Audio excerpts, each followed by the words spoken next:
surte y lo que surja. Yasmina, ¿cómo estás? Muy bien, estupendamente, esperando el miércoles, ¿eh? Totalmente, con vuestro té. Antes de empezar, queremos comentaros que tenéis que reservar el 2 de marzo, apuntarlo 2 de marzo. ¿Por qué? Pues porque se va a celebrar un pedazo de evento para celebrar la llegada del Ramadán. Va a ser por Cava Dreams. Y es que la novedad de este año es que aquí mi amiga Yasmina va a presentar su nueva colección de kaftanes. Así es, Mariam. La verdad que yo tengo que decirte que va a ser un día mágico, un día para celebrar, porque el foco va a ser en el escenario, donde va a haber unos pedazos de desfiles de la mano de Rahma, la dueña de Cava Fashion Style, y mi colección LKH, que por supuesto te va a encantar, seguro. Es que no me lo voy a perder, pero a mí me gustaría saber si va a haber gente así tan guay como yo. No, va a haber gente guay y va a haber mucho té, por supuesto, pero sobre todo van a venir artistas. Vamos a disfrutar de muchísimas canciones en vivo como Stetsia, Araja, o sea, tráete xeta, ¿eh? Que me gusta a mí un buen sarao. Ya lo sabéis, gente de Barcelona, el 2 de marzo, preparar este día en vuestra agenda porque va a ser la leche. Que cojan ya las entradas. Sí, Totalmente, porque se están agotando. Bueno, pues habiendo dicho esto, ahora sí empezamos con nuestro programa. Y es que hoy vamos a hablar de un tema, vamos a decir, muy profundo, el tema del Islam. Y esto no lo vamos a hacer nosotras, evidentemente. Hemos esperado a tener con nosotros a todo un profesional de este sector, y él es Karami.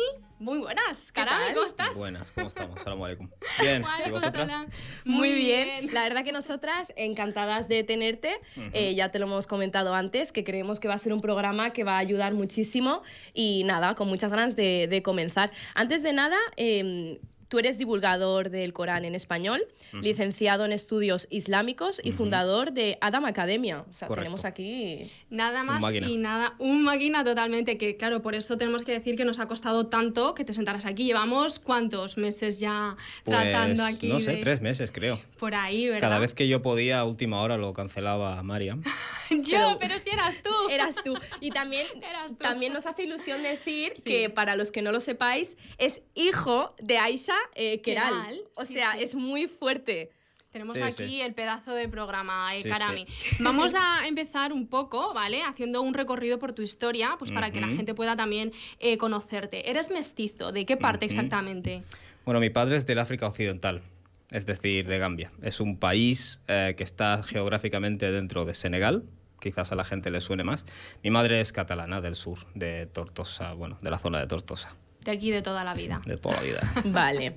Vale. Y Karami, para poner un poco en ubicación también a los espectadores, tú naces en una familia musulmana, ¿no? Porque tu madre se convierte, tu padre ya de por sí era, pero en tu adolescencia eras ateo. Sí. Esto llama mucho la atención.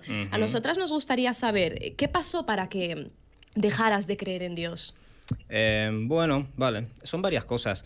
Para empezar, los espectadores deben saber que mi familia no era magrebí, porque mucha gente presupone muchas cosas como islámicas, que en realidad son parte de la cultura magrebí, y en la forma en la que se vivía el Islam en nuestra casa era distinta. Y de hecho hay cosas que eran buenas en el sentido de que mi padre siempre se ocupó de encontrar libros en español y siempre leímos el Corán traducido en español, y yo aprendí el Islam muy en español. O sea, nunca lo asocié como algo extranjero. Teníamos un libro que se llamaba Teoría Política del Islam, que estaba escrito en un español exquisito, luego los 40 hadices, luego había otro libro que se llamaba Luces sobre el Islam, y mi base islámica fue muy española. Realmente no fue hasta que emigré a la ciudad que empecé a ver el Islam como algo muy magrebí, es decir, en la comunidad, y eso me chocó. Vale, ¿qué tendrá esto que ver con el tema que estoy tratando? Pues que yo dejé de creer en Dios llegado un momento en la adolescencia, pero creo que tenía unas buenas semillas, digamos, sembradas, y eso luego dio su fruto. Entonces, la razón por la que dejé de creer en Dios, bueno, la de mucha gente. Llegó un momento en el que empecé a pensar por qué yo tengo esta creencia religiosa y no otra. También es cierto que el Islam del país de mi padre suele estar muy mezclado con costumbres locales, africanas, mágicas y ese tipo de... O sea, yo me crié en un hogar donde había muchas creencias mágicas y supersticiosas y ese tipo de cosas. Vale. Y que fíjate, yo me di cuenta que lo que leíamos del Corán era como muy racional, pero luego estas otras cosas que hacíamos no eran tan racionales. O sea, realmente es un conglomerado de movidas, que te das cuenta de que, muy bien, el Islam que he aprendido en casa no es totalmente el Islam, Y luego, por otro lado, el Islam. ¿Por qué el Islam, sabes? Y por qué mis compañeros de instituto, que de hecho coincide bastante con cuando empecé el instituto, ¿por qué mis compañeros de instituto, este es de Uruguay y es cristiano, el otro es de Europa y es ateo, el otro es católico, el otro es evangelista, y al final yo soy musulmán porque mi padre era de Gambia, que si hubiera sido del Congo, o hubiera sido musulmán, hubiera sido cristiano, o hubiera sido otra cosa, ¿sabes? La principal razón fue esa, es decir, ¿por qué? Recuerdo que hubo un evento que me marcó, que en el colegio de mi hermano mayor había una compañera de su clase que, bueno, le diagnosticaron un cáncer y finalmente murió, y tenía 17 años. Y yo recuerdo que alguien hizo el comentario en mi familia en plan, mira, tío, no ha podido vivir esta vida y luego en la otra vida tampoco se va a salvar, ¿no? Y yo pensé, menuda estupidez, porque, o sea, no se va a salvar porque ha nacido en una familia que no es musulmana, ¿sabes? Yeah. Entonces es como que simplemente es el despertar al hecho de que simplemente soy musulmán porque nací en una familia musulmana. Vale. Pero en tu momento de ateísmo, ya sabemos que los ateos suelen, ¿no? Tienden más a la vertiente científica y eres como muy racional en ese sentido. ¿Qué hecho científico te prueba a ti de la existencia de Dios? A ver, realmente la pregunta es extraña. Yo más bien diría, más que científico diría racional. Vale. Científico quiere decir algo que tú puedes mesurar. Nadie puede mesurar o ver a Dios. Quiero decir, por tanto, científicamente no hay prueba. Lo que habría es racional. Lo que quiero decir con eso es, por ponerte un ejemplo infantil, si yo paso por la playa y veo pasos de un camello, no tengo prueba científica del camello, porque yo no he visto al camello. Tengo en todo caso prueba racional. Puedo decir que deduzco de esas trazas que ha pasado un camello. Entonces, prueba científica de Dios no existe. Y es más bien racional. Supongo que la pregunta realmente es esa. Vale. Si lo que me quieres preguntar es racionalmente cómo yo alcanzo esa convicción, es que la historia es muy larga, pero realmente empecé leyéndome una traducción del Corán al español o releyendo la que solíamos leer cuando yo era niño, pero me fijé en otras cosas, ¿vale? Entonces me empecé a fijar realmente que Vale, mira, voy a rebobinar un poco. Yo pensé, si Dios existiera de verdad y hubiera un camino de verdad, tendría que cumplir una serie de requisitos. El primero de ellos es que no tendría que demandar fe, ¿vale? El concepto de fe como lo entendemos en Europa, es decir, confío ciegamente en algo por motivos emocionales, ¿no? Tendría que utilizar la razón como criterio, porque técnicamente todos podemos razonar o acceder a la verdad racionalmente, mientras que las experiencias religiosas son subjetivas. Y tendría que darme una explicación de por qué hay tantas religiones. Y básicamente me encontré todo esto en el Corán de manera inesperada. Vale. Pero yo tengo una pregunta que hacerte. Por ejemplo, hablando de si... La pregunta que Mariam te ha hecho de cuál es la prueba racional o científica de que Dios existe. Vale, tú nos has comentado esto. Pero si yo ahora te preguntara, para aquellas personas que son ateas o que no creen, ¿cuál sería tu argumento para poder decir, mira, existe por esto? ¿Me explico? Para quien nos esté escuchando. Sí. Vale, la existencia de Dios... tú puedes deducirla racionalmente, pero no de manera definitiva, ¿vale? En otras palabras, tú puedes decirle a alguien, yo deduzco que dado que el universo parece tener un diseño tal, no sé qué, tiene que haber un creador, ¿vale? Pero habrá gente que dirá, vale, eso es una posibilidad, pero no me estás demostrando definitivamente, y creo que es cierto eso. La postura del Corán es que cuando Dios se ha comunicado con la humanidad a través de profetas, les ha hecho llegar milagros a esos profetas, ¿vale? Por ejemplo, técnicamente Jesús podía coger a un leproso y pasarle la mano y curarle, ¿vale? De una manera que no podrías explicarlo a través de procesos naturales, ¿no? Básicamente. Entonces, la idea en el Islam es que el Corán es la palabra definitiva de Dios y es un milagro, ¿vale? Entonces, realmente cuando a mí me dicen ¿cuál es la prueba de que Dios existe? La prueba es el Corán, ¿vale? Porque el Corán es un milagro. Entonces, yo dirijo la discusión hacia allí. ¿Y los otros libros no serían prueba de la existencia de Dios? Los otros libros... Es una pregunta interesante. Prueba en sí, no. No, pero de hecho ellos mismos no lo pretenden. O sea, los evangelios, por ejemplo, de la Biblia no te dicen esta es la prueba. Es el mensaje que Jesús transmitió, pero la prueba es los milagros que hizo Jesús. Que eso supone un problema, en cierto modo, porque si yo estaba presente cuando Jesús curaba al leproso, entonces tengo razones para creer en él, pero la gente que no estaba allí, ¿qué? No sé si me explico. Entonces... Sí.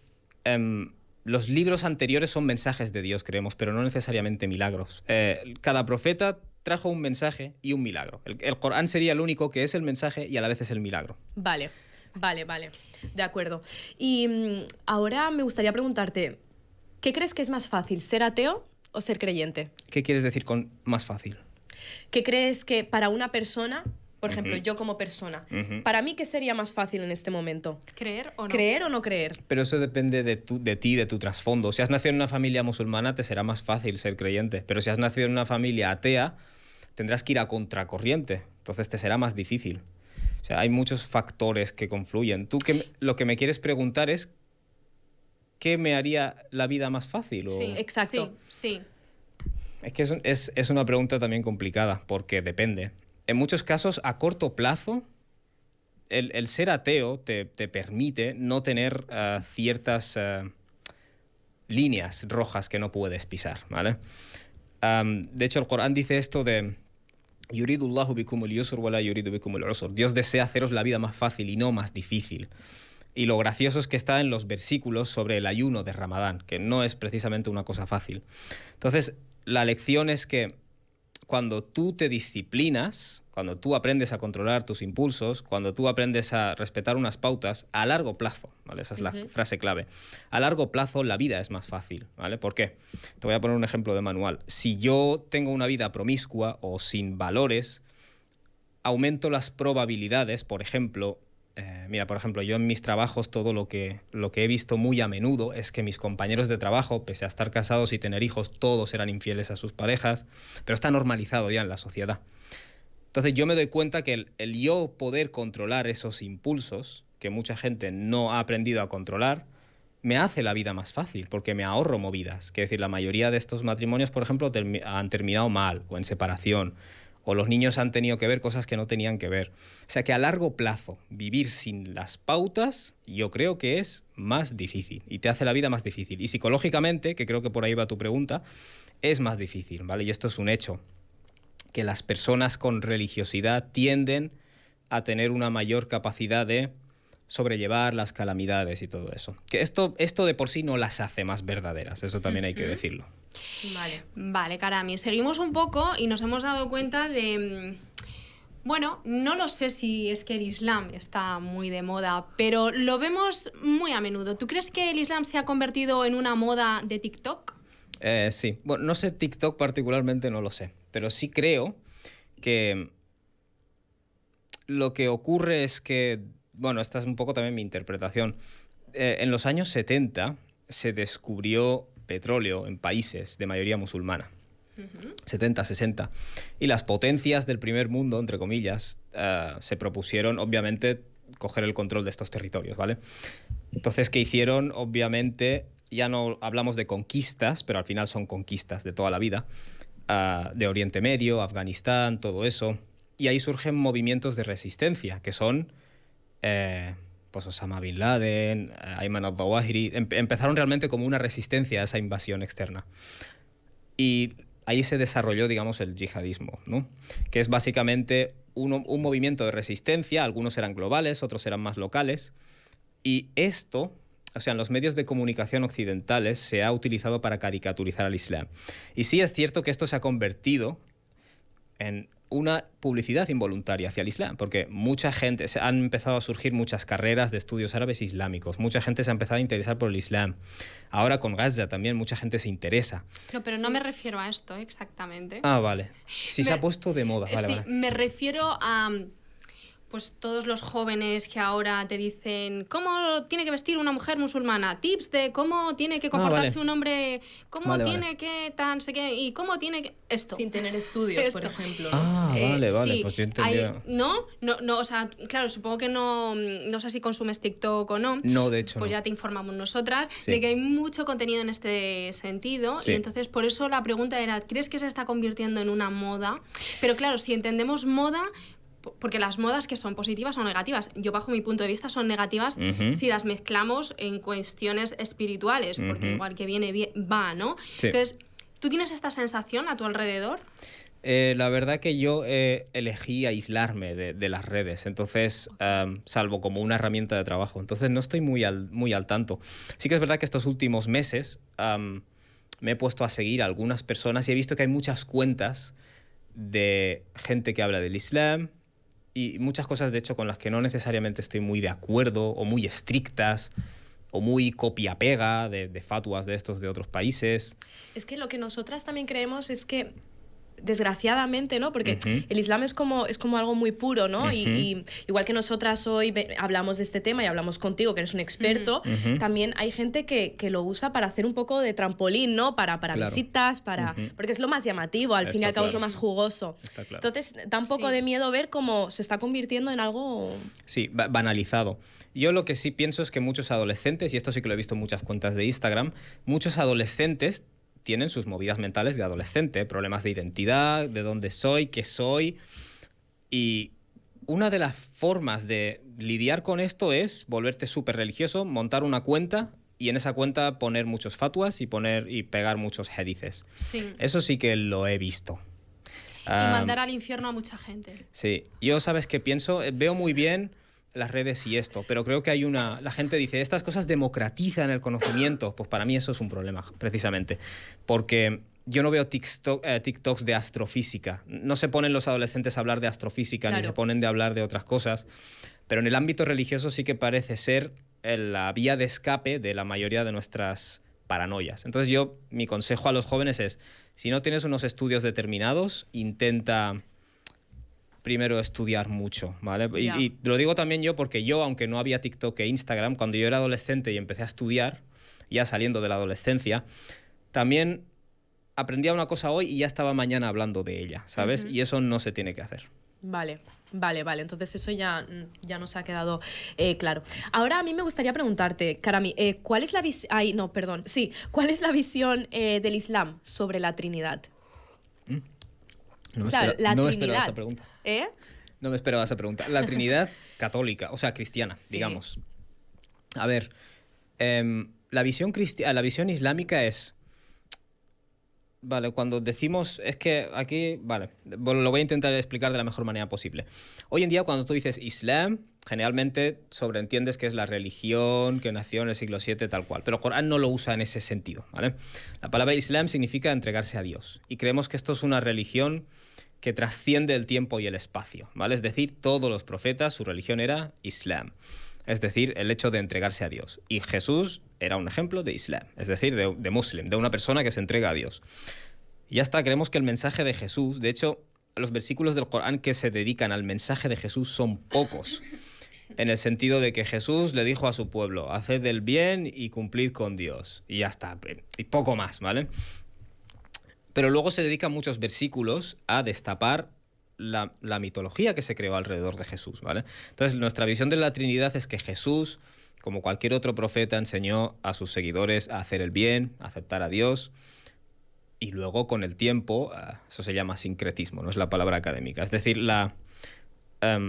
tú tienes unos discípulos, esos discípulos tienen otros, se van por diferentes territorios, esas creencias luego se mezclan con otras, y se monta pues un buffet libre, ¿vale? Y eso le pasó al cristianismo. Entonces, la Trinidad realmente es un concepto ajeno, digamos, al mundo de Jesús. O sea, si tú fueras a Jesús y le dijeras, el Padre, el Hijo, el Espíritu Santo son Dios, son tres personas, pero es en una esencia. Jesús mismo te hubiera dicho, no he entendido ni una letra de lo que has dicho, ¿vale? Porque no es parte de lo que él enseñó, ni de esa religión que consistía en cumplir con Dios, con un Dios único. O sea, entonces creemos que realmente es el producto de un desarrollo posterior, o una importación o una mezcla. Yo os había mencionado que el Islam, tal y como se practica en el país de mi padre, contiene muchos elementos mágicos, ¿vale? Eso pasa con las religiones, quiero decir, una religión se desplaza a otro lugar, pero en ese lugar se transforma un poco, y luego se desplaza a otro lugar y se transforma un poco. Ya. O sea, no es nada tan raro que Jesús haya acabado siendo parte de una Trinidad. Esto ha pasado toda la historia. Vale. Bueno, ahora lo que queremos es meternos un poco en el meollo del Corán, ¿no? Y bueno, es que hay suras o aleyas, digamos, que aquí en Occidente pues dan mucho de qué hablar, sobre todo con respecto a las mujeres o con respecto a los hombres. Y entonces nosotros queremos hacerte mención a la sura de las mujeres, aleya 34, que dice algo así, como que pero aquellas cuya rebeldía temáis, amonestadlas, no os acostéis con ellas, pegadles, pero si os obedecen, no busquéis ningún medio contra ellas. Eso es, yo diría, una de las más polémicas a leyes, y nos encantaría que nos explicaras esto. Vale. Yo generalmente, cuando alguien me pide que le explique un versículo del Corán, trato de desafiar primero sus ideas preconcebidas, ¿vale? Lo primero que yo explicaría es, este versículo está en la Sura de las Mujeres, Surat An-Nisa. ¿Y cuál es la finalidad de esta sura o del pasaje donde se encuentran estos versículos, ¿vale? Curiosamente, ¿vale? Mucha gente coge regulaciones sobre el matrimonio, sobre la mujer, y se los toman como que establecen desigualdad o algo. Y una de las primeras cosas que te olvidas es, el Corán no es un montón de mensajes de WhatsApp aislados, ¿vale? Realmente hay un hilo conductor en un discurso, ¿vale? Es decir, si yo incluso cojo el último discurso del presidente y empiezo a sacar frases, puedo sacar conclusiones que no son nada correctas, ¿vale? Así que lo primero, ahí se está hablando de casos disfuncionales, ¿no? Vamos a decirlo así. Vale, ese versículo, que supongo que es algo que me preguntaréis más adelante, ese versículo empieza estableciendo la polaridad entre el hombre y la mujer, ¿vale? Porque... Pero, Karami, perdona, ¿eh? Perdona que te insista aquí. ¿El hombre puede pegar a la mujer en el Islam? No. De hecho, ahora te lo explicaré con algo de mayor matiz. ¿Vale? El versículo empieza estableciendo la polaridad entre el hombre y la mujer. El versículo empieza diciendo Ar-rijalu qawwamuna 'ala an-nisa. O sea, los hombres son qawwam sobre las mujeres, ¿vale? Y un qawwam es alguien que protege, que defiende. Proteger puede ser físico, emocional, etcétera, ¿vale? Y que provee por la mujer. Y luego se nos dice sobre las mujeres, fasalihat, de manera que las mujeres buenas, o podríamos decir así, son qanitat, son devotas, hafizatun lil ghaib bima hafidallah, y además protegen la privacidad, podríamos decir, de lo que Dios manda, ¿no? Por traducirlo así de manera rápida. Y entonces esto es básicamente, podríamos decir, una relación sana entre un hombre y una mujer. Y el versículo luego dice, wallati takhafu nushuzahunna, aquellas cuyo nushuz significa algo así como el deseo de colocarse por encima, ¿vale? El verbo nashaza es ponerte por encima, decir yo mando. Entonces, las mujeres cuyo nushuz os cause temor, Dios dice fa'iduhunna, habla con ella, ¿vale? Entonces, en primer lugar, no estamos hablando de la relación normal en un matrimonio. Estamos hablando de un matrimonio disfuncional en el que el hombre técnicamente protege, provee, trata bien a su mujer y ella es agresiva, básicamente. Que, fíjate, parece una bobada, pero la mayoría de la gente que habla de este versículo ni siquiera te menciona de qué se está hablando. Entonces, Dios dice, cuando se dé este caso disfuncional, hablad con ellas, fa'iduhunna. Y si persiste, digamos, este comportamiento, fahjurhunna fil madaja, manteneos apartados de ella en el lugar de dormir, ¿vale? ¿Eso qué significa? En castellano podríamos traducirlo como mostrad algo de frialdad, mostrad algo de frialdad en el ámbito íntimo, si lo quieres decir así, ¿vale? Pero, insisto, ahora nadie tiene que decir, vale, pues en el Islam se supone que tenemos que utilizar el sexo para manipular a tu esposa, ¿no? Estamos hablando de un caso disfuncional muy concreto en el que primero he estado intentando hablar. Y si no se da el caso, es decir, si la persona persiste, entonces Dios dice wadribuhun, que es lo que se suele traducir como y pegadlas, ¿vale? A ver, un estudio, en mi opinión, objetivo, ¿vale? Y fácil de este versículo, lo primero que yo hago es, si me encuentro algo así, ¿sabes qué pasa? El Islam es un todo, ¿vale? Yo no puedo, si me encuentro un versículo del Corán que dice córtale la cabeza a tu hijo, yo ya entiendo que algo no me cuadra, ¿vale? Claro. Porque el propio Corán me está diciendo en otros sitios que eso no se hace, y el profeta Muhammad, ¿vale? Esencialmente, el ejemplo del profeta Muhammad es donde miramos para ver de qué se trata, ¿vale? Y la lengua árabe, que es la lengua en la que descendió el Corán. La cosa es que Dios dice wadribuhunna, ¿no? Hacerles daraba. Lo primero que te encuentras cuando miras un diccionario de árabe clásico es que es una palabra muy polisémica, en árabe clásico, ¿vale? Porque el Corán fue revelado en árabe clásico, no en darija argelino ni marroquí. Y cuando tú miras cualquier diccionario de árabe clásico, te salen un montón de significados, ¿vale? Por ejemplo, dar una palmadita es daraba en la lengua árabe. Y te encuentras en muchos hadices que verás que, por ejemplo, otras personas dicen, hablé con el profeta, no sé qué, hizo dua por mí y me hizo daraba en el pecho, ¿vale? ¿Y en esta sura qué es lo que viene a decir? Sí, claro. Entonces eso, tiene varios significados, ¿vale? Entonces, ¿qué ocurre? Si yo quiero saber si aquí... Es decir, es una palabra que puede tener una connotación violenta o no tenerla, ¿vale? Por ejemplo, otras personas dicen, hablé con el profeta, no sé qué, hizo dua por mí y me hizo daraba en el pecho, ¿vale? Y en esta sura, ¿qué es lo que viene a decir? Sí, claro. Entonces eso, tiene varios significados, ¿vale? Entonces, ¿qué ocurre? Si yo quiero saber si aquí... Es decir, es una palabra que puede tener una connotación violenta o no tenerla, hablando en plata. Okay. Entonces, si yo quiero saber cuál de las dos circunstancias me encuentro, lo que voy a hacer es ir a mirar la sunna, ¿vale? La sunna, que es el ejemplo del profeta Muhammad. Entonces, cuando tú vas a ver el ejemplo del profeta Muhammad, y esto no es ningún secreto, en todos los libros de tafsir te los vas a encontrar, lo que vas a ver es un montón de evidencia prohibiendo el maltrato físico a las mujeres, ¿vale? Voy a ahora intentar tirar de la hemeroteca, ¿vale? Pero el primer hadith que se me viene a la mente es la esposa Aisha, que nos dice ma daraba Rasulullah sallallahu alaihi wasallam shay'an faqat. Jamás golpeó a ningún objeto, ni a ninguna mujer, ni a ningún niño. Luego el profeta en un hadith dice, le pregunta a alguien cómo debemos tratar a las mujeres, ¿vale? Y el profeta les dice, alimentarlas de igual manera que a vosotros, vestirlas de igual manera que a vosotros, wala tadribuhunna wala tuqabbihuhunna, que eso se traduciría como, y no las golpeéis y no las tratéis de manera fea, tuqabbihuhunna. Que esencialmente, yo traduciéndolo al lenguaje moderno, sería prohibir el maltrato físico y el psicológico, ¿vale? Es decir, no puedes pegarla ni puedes tratarla mal. Es que yo creo que aquí lo que tenemos es como la dificultad de que el Corán, cuando está traducido en castellano, no es lo mismo, lo estuvimos comentando el otro día. Sí. Yo creo que el Corán en inglés es más entendible. El Corán en árabe... Sí, porque tú le puedes dar una vuelta, el significado, ¿no? Sí. Igual, ahora tú acabas de traducir y estabas intentando ponerle la palabra correcta en castellano para que no suene... Entonces yo creo que también el Corán en castellano es como muy difícil poder darle un poco de sentido, ¿no? Es como... Sí. Mi creencia personal es que los musulmanes le dan mucha importancia al árabe, porque es la lengua original, que está muy bien, Claro. pero no le dan tanta al lenguaje de recepción cuando van a hacer una traducción, o en este caso al español. Es muy típico en las mezquitas decirle a la persona, tienes que estudiar árabe ya, pero si tú vas a explicar el Islam en español, tienes que estudiar español, porque el español tiene sus formas de expresión. Y si dices una burrada como y pegadlas, estás dando un mensaje muy claro, que no está en el original. Exacto. Entonces, terminando lo que yo estaba diciendo, hay otro hadith donde el profeta alayhi salatu wassalam dice cómo vas a pegar a tu mujer como una esclava y luego por la noche acostarte con ella. Todos estos son hadices auténticos. O sea, en la sunna queda claro que cualquier connotación violenta está prohibida. Y de hecho, en el sermón de la despedida del profeta alayhi salatu wassalam, está hablando de que si entráis en casa y encontráis a vuestra mujer con otro, en otras palabras, fahishatan mubayyinan, quiere decir mubayyinatan, una clara indecencia, ¿no? Básicamente. El profeta dice wadribuhunna daraban ghayra mubarrih, que significa un daraban ghayra mubarrih, quiere decir sin violencia, ¿vale? O sea que más claro, agua. Entonces, ¿cómo lo traduciríamos al español? Esa es una buena forma es una buena pregunta. Yo lo traduciría como aquellas cuyo comportamiento agresivo os cause temor, hablad con ellas, ¿vale? Si persisten, mostrad frialdad en la intimidad. Y si persisten, entonces usad el contacto físico, ¿vale? Porque la palabra daraba tiene la connotación de contacto físico, pero en este caso puede ser violento o no violento. Vale. En este caso es no violento. Muy clara. ¿Son las mujeres iguales a los hombres en el Islam? Supongo que la respuesta es un no. Igual que en la biología. Quiero decir, si tú coges a un señor y a una señora y les quitas la ropa, verás que no son iguales, ¿vale? Pues lo mismo en el Islam.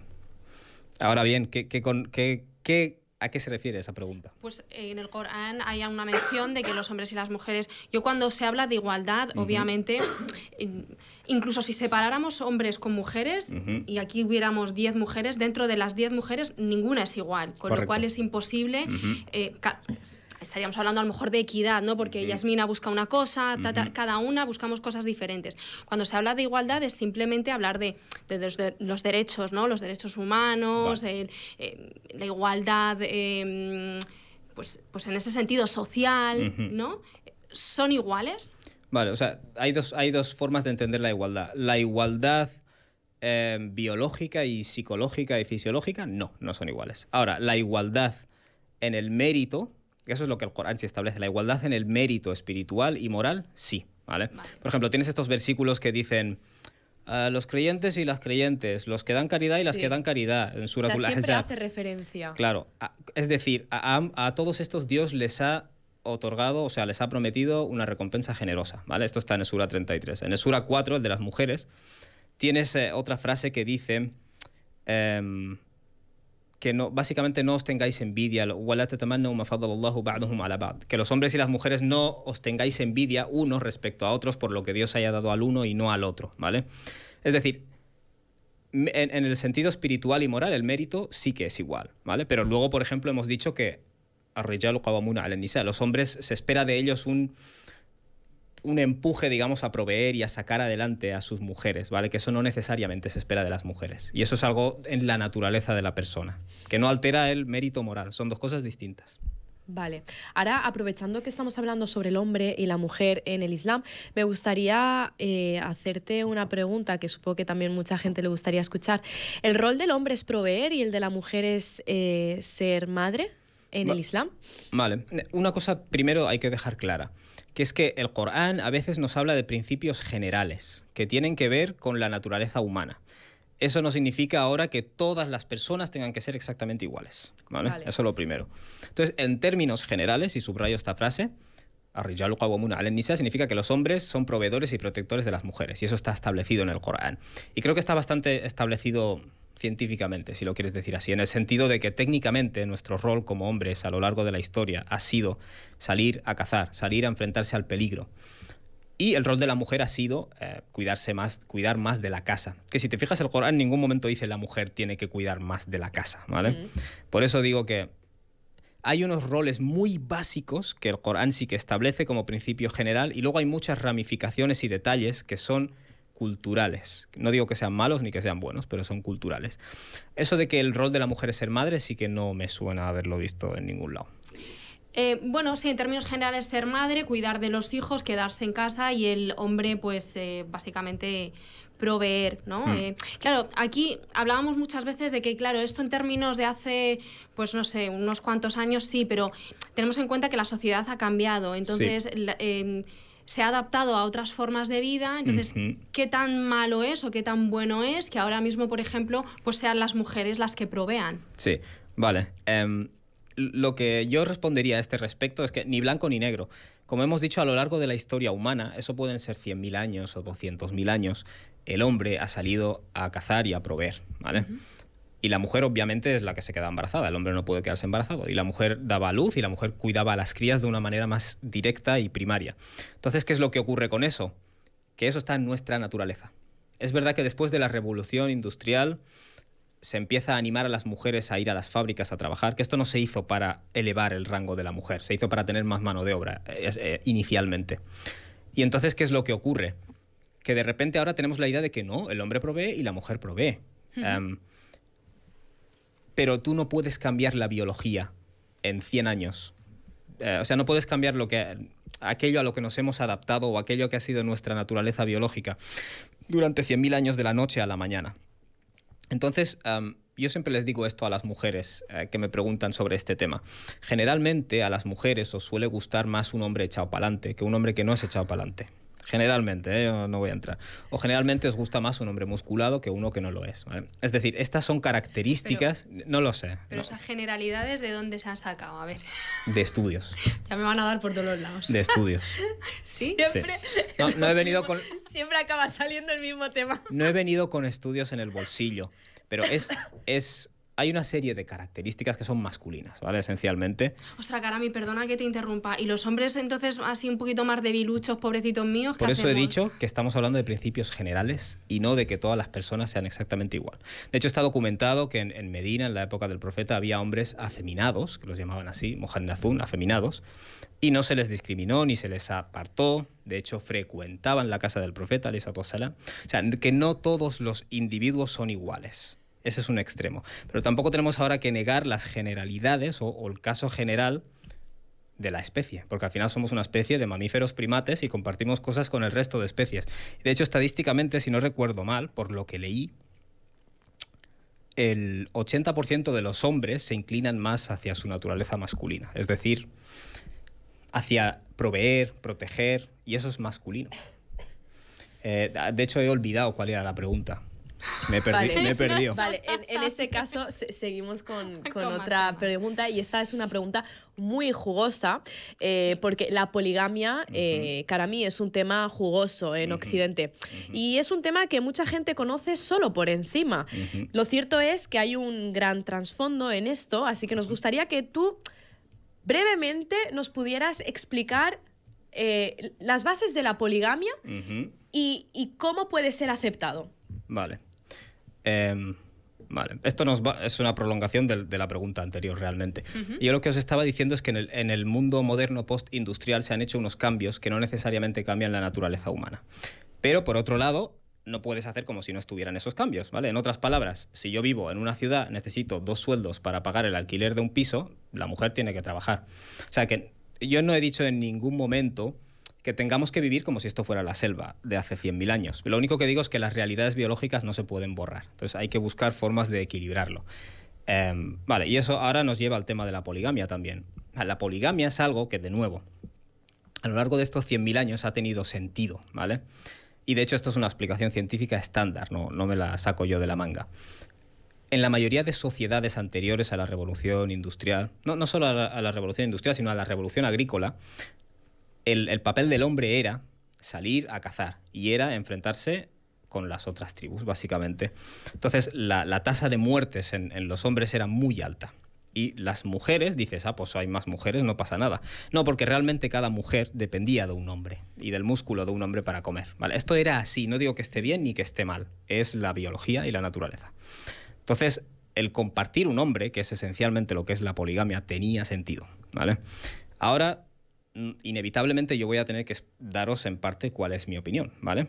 Yo, por ejemplo, que me he criado en parte en una cultura donde existe la poligamia, de lo que me doy cuenta, bueno, que esto es una explicación estándar científica también, es que en el mundo post-industrializado ha dejado de tener sentido, ¿vale? ¿Por qué? Porque fijaos en las cosas que hacían la poligamia lógica.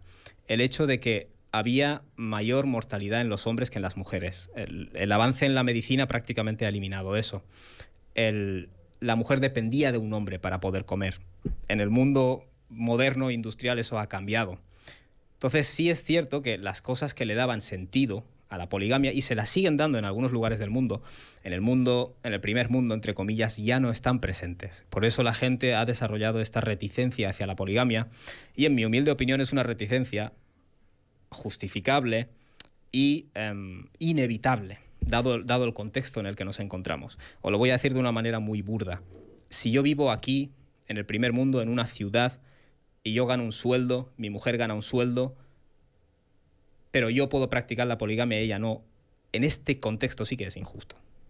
¿No crees que igual que esto ha evolucionado y ha cambiado y entonces ya no tiene sentido el tema de los roles tan establecidos del hombre y la mujer, que mucha gente tiene como súper claros e inamovibles, también ha sufrido el mismo proceso y el mismo cambio que la poligamia? Sí, hay una pequeña diferencia. Como he dicho, hay un rol muy básico, esencial, y luego hay muchos roles que la gente ha ido estableciendo por cuestiones culturales. Todos estos roles culturales, obviamente, sí que van perdiendo sentido o van cambiando, ¿vale? Es decir, si yo para pagar el piso y las facturas dependemos de que yo trabaje y mi mujer trabaje, tenemos un rol bastante similar, ¿vale? Ese aspecto sí es verdad. Pero hay una parte básica, diría yo, que es el empuje proveedor del hombre y el papel proveedor del hombre, que sigue estando, o sea, sigue, no puedes cambiar la naturaleza de la noche a la mañana, a eso me refiero. Vale, perfecto. Es que bueno, pero perdón, me cuesta creer que me digas tú que, por ejemplo, tú si tienes la opción de 2 hombres, ¿vale? Y uno de esos hombres realmente intenta, tiene muy metido en la cabeza que tiene que proveer, que tiene que luchar, que no sé qué, que tiene determinación, tiene seguridad en sí mismo, y otro que todo le da miedo. Me cuesta creer que me digas que los dos para ti te atraen de la misma manera. Claro, pero esos son gustos personales. Igual que yo te podría hablar igual que se habla de que el hombre sois como muy visuales y os atraéis simplemente, y esto lo hemos llegado a escuchar por el físico de una mujer, yo te plantearía a ti la misma cuestión, de si tú simplemente te basas por la imagen de una mujer, tampoco creo que sea 100%. Los hombres necesitáis que también las mujeres pues tengan otra serie de cualidades. Correcto. Que no simplemente sean el físico. Efectivamente, o sea, que sean cualidades femeninas, por decirlo de esa manera. O sea, si te fijas, yo digo, a la mujer le suelen gustar unas cualidades que también incluyen parte física, que generalmente es la musculatura, porque eso biológicamente es un indicativo de que la persona es sana y de que la persona tiene la capacidad de proveer. Tú no piensas eso, pero a nivel inconsciente está grabado en tu naturaleza como mujer. Entonces, yo como hombre te diré, efectivamente, a mí Me atrae que una mujer tenga cierto aspecto físico, me atrae que una mujer sea femenina, claro que sí. Sí, pero claro que sí, pero no solamente te quedas ahí, porque eso se queda en una cena. Después, cuando conoces a lo mejor a esa persona y no tiene nada en la cabeza, yo te puedo asegurar que tú la vas a descartar. Entonces tú necesitas que esa mujer, además de que sea bella y que se adapte a tus gustos físicos, puedas formar una familia con ella, puedas mantener una conversación con ella, tengáis gustos o no parecidos, es decir, que tenga ciertos conocimientos. Que haya compatibilidad. Efectivamente, sí, que haya claro, compatibilidad. Claro. O sea, no es solo que el hombre tenga músculos y que la mujer sea atractiva, tenga unas curvas determinadas. No, solo digo que hay unas bases que son biológicas. Vale. A eso me refiero. Vale. Seguimos. Karami, ¿tú crees que...? Bueno, vamos a hacer la misma pregunta que le hicimos a tu madre, ¿vale? Vale. ¿Es el Islam feminista? A ver, mi respuesta rápida es no. Vale. Tu madre dijo que sí, ¿eh? Sí. Vale, pero de hecho ahora iba a hacer... Un saludo a ella. Iba a hacer un matiz. El problema con estas palabras, como feminista, es que no existía en el momento en el que el Corán fue revelado. Entonces puede ser anacrónico que yo te diga el Corán es feminista. Entonces yo técnicamente te tendría que preguntar a ti a qué te refieres por feminista. Porque hay personas feministas muy distintas, con ideas muy distintas. Entonces yo lo que sí diría es que el Corán tiene un mensaje que cuadra con una forma de feminismo esencial. ¿A qué me refiero por feminismo esencial? La noción principal o esencial de que hay injusticias que se han estado haciendo y abusos por parte del hombre y es necesario repararlos y rectificarlos, ¿vale? ¿Por qué digo esto? Porque el Corán muy claramente está reparando cosas que hacían los árabes preislámicos en lo que se refiere a la mujer y la humanidad preislámica en lo que se refiere a la mujer. Entonces, desde esa perspectiva, ¿el Islam es feminista? Entre comillas, podríamos decir que sí. Entre comillas, claro, porque hablando, tú has dicho que depende de cómo entiendas el feminismo. Simplemente nosotras lo enfocamos desde el punto de vista de los derechos de las mujeres, ¿no? Pues como tú decías, ¿no? Hace pues tiempo, incluso a día de hoy, muchos hombres, pues bueno, le quitaron, o incluso ellas mismas, no lo sé, no vamos a entrar ahora a debatir esto. La cuestión es que las mujeres sí que han tenido siempre que luchar por sus derechos y entonces... no sé, esa era la pregunta. Para mí, no sé, ¿no? Sí, como el Islam también le dio los derechos a las mujeres. Claro, yo lo que te respondería es, el Corán, una de sus finalidades claras es defender o eliminar ciertos abusos que está haciendo el hombre. Es una de las cosas que hace el Corán. Por tanto, podríamos decir que el feminismo esencial tiene elementos acordes al Islam. A mí, personalmente, como musulmán, no me gusta decir que el Islam es feminista, porque parece que el criterio es una ideología externa al Corán. En todo caso, yo diría que el feminismo esencial tiene elementos que son acordes al Islam. Eso sí que lo diría. Vale. Guay. Entonces eso ya ha quedado claro. Bueno, Karami, otro de los temas más polémicos a la orden del día son los matrimonios con no musulmanes. Los hombres sí pueden casarse con no musulmanas, pero no al revés. Entonces, para la gente también nos gustaría pues escucharte qué dice el Corán sobre esto. Vale. Yo, como os habréis dado cuenta, supongo, en mi opinión no hay nada controvertido en el Corán, siempre y cuando se haga el estudio. El Corán descendió en árabe, descendió en un contexto, entonces si tienes en cuenta el árabe, el contexto histórico y la forma en que el profeta lo implementa, cualquier posible oscuridad se disipa, ¿no? Debería, esa es la teoría, ¿no? Vale, sobre este tema que me estás comentando, lo mismo. Realmente si la normalidad me refiero a lo común, digamos, a lo largo de la historia humana, ha sido que el hombre tenía un mayor papel de influencia. Y esto lo he visto yo con mis ojos. Tiene sentido, no tanto en mi lado español como en el otro, tiene sentido que no sea exactamente... Por ejemplo, si un hombre, en la mayoría de sociedades premodernas, eso estoy intentando decir, y preindustriales, el hombre ha tenido un mayor papel de influencia. Entonces, si el hombre era musulmán, había muchas probabilidades de que la mujer al final aceptara el Islam. Mientras que si la mujer no era musulmana... mientras que si el hombre no era musulmán, ya está, o sea, la familia se iba a perder el Islam, porque esa ha sido la normalidad histórica.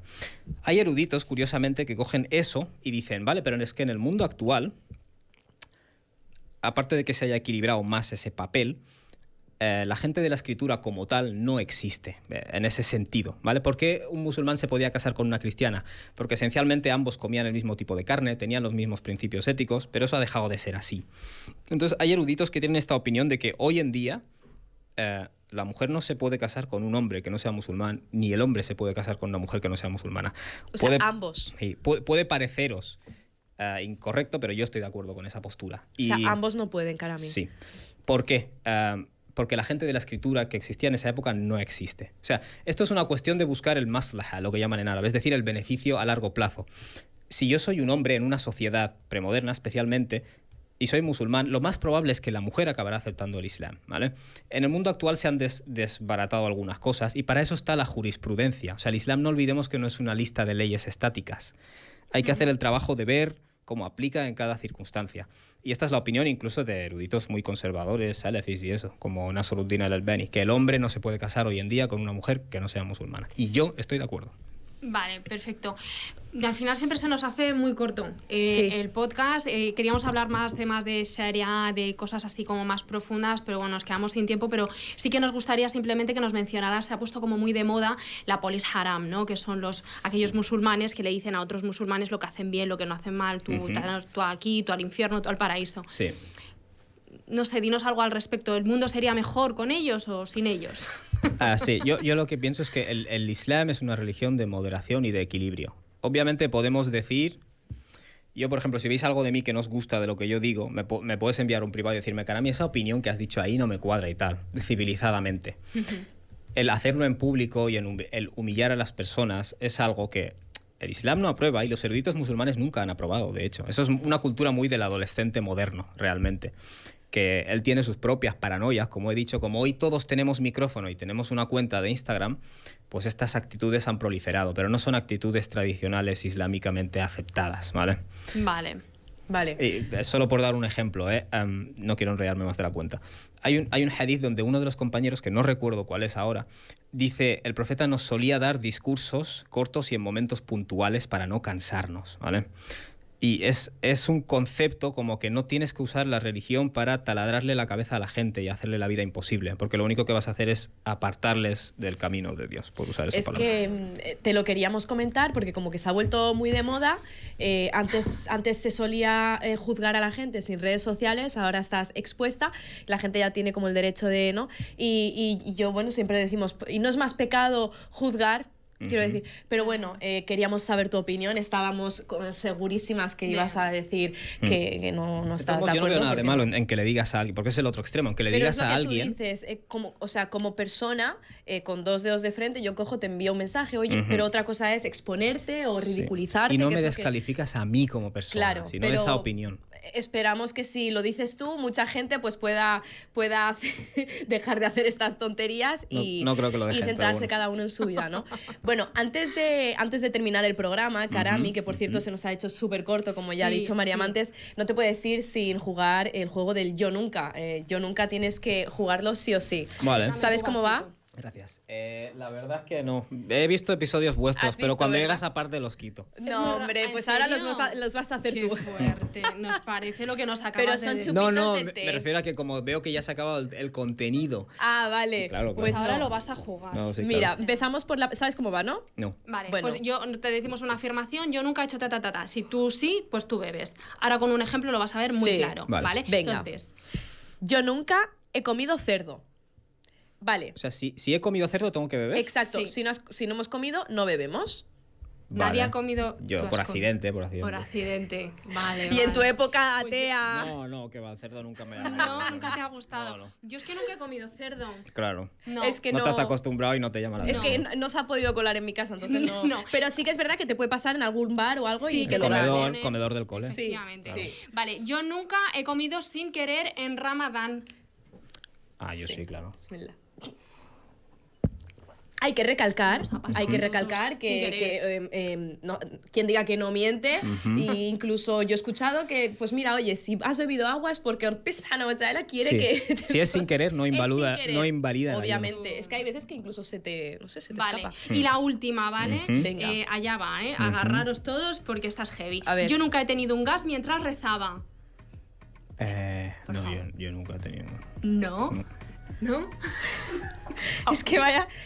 Vamos, aquí somos todas sinceras. A mí me ha pasado y he cogido rápidamente... Haz el favor de beber No, primero. claro que sí. Pues no, y he cogido fíjate. rápidamente tus tips otra vez y ya está, pero Sí, que a pero mí, que bueno, a mí me ha ¿te pasado. puede pasar o no, Karami? Puede pasar, Sí, pero puede mira, pasar, no puede me ha pasar. pasado. Cortas y vuelves a hacer tu do Claro, y qué sí, remedio. Sí, no es lo que he hecho. He cogido, me he ido y lo he hecho otra vez y ya está. Bueno. Vale, y la última. Yo nunca he defendido una injusticia a pleno pulmón en una situación cotidiana. Que estás en el metro y... Yo, o sea, si sí lo he hecho, Sí, bebes. tengo que beber. Ah, pues sí sí. que lo he hecho. Somos aquí muy buenas personas todos. Pero solo lo hice una vez realmente. Yo también y casi me peleo con Porque la chica, casi le pego. Yo es que realmente vi a un grupo de personas robando un bolso o algo y lo dije, tal, y vino uno del grupo y me dio un puñetazo directamente. ¿Qué dices? Y vi a la gente todos así con el móvil y dije, jamás voy A a meterme. defender a quien no vea yo que merezca la pena. O que Ya, no sea es alguien que es débil verdad. o algo así. Ya. Es que es verdad. Bueno, Karami, se nos acaba el tiempo. Ha sido un verdadero placer, como siempre decimos. Igualmente. Volverás inshallah en algún momento para Claro que seguir sí. Tiene que tratando, volver. para Claro seguir que sí. tratando temas que nos parecen como muy interesantes y seguir aclarando esto. Nos ha gustado mucho, sacamos muchas cosas de conclusión y creo que para todas las personas que Sí. nos escuchen o vean también les has ayudado muchísimo. Muchísimas gracias. Muy bien. Gracias, Karami. Placer ¿Has es mío. estado bien? Muchas Sí, gracias. sí, perfecto. la Sí. verdad, de lujo. Pues nada, a la próxima. Chao.